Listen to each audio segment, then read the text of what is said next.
cinema matinee. I ain't got $7.50 to pay. Everybody now. Okay, Corey, set this movie up for us, because I'm not sure what we're supposed to do next. Corey's not here, man. We saw a movie, though, and we have to review it. That's fine. Who needs Corey? We've done this a million times without him. We can do this. Inkheart, children's fantasy film with Brendan Fraser. You know it's got to be a gigantic hit. Hey, man, it's a trifecta. I mean, the guy has clearly found his niche at this point.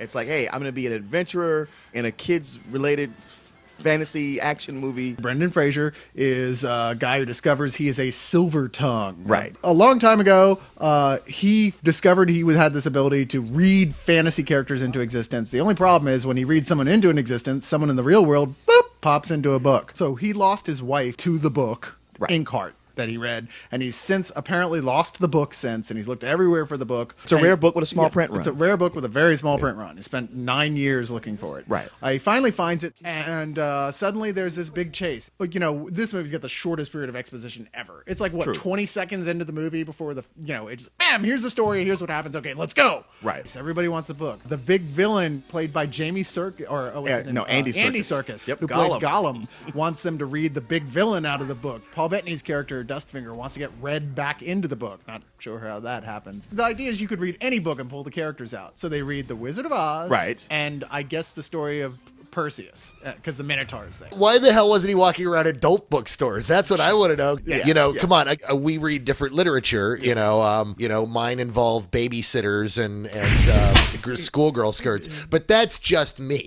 The real problem with the film is it's got a lot of really great ideas that they never bothered to do a lot with. I read several chapters aloud and nothing happened. And they appeared out of nowhere. From the medieval world of the book. A thuggish bandit working for an evil duke.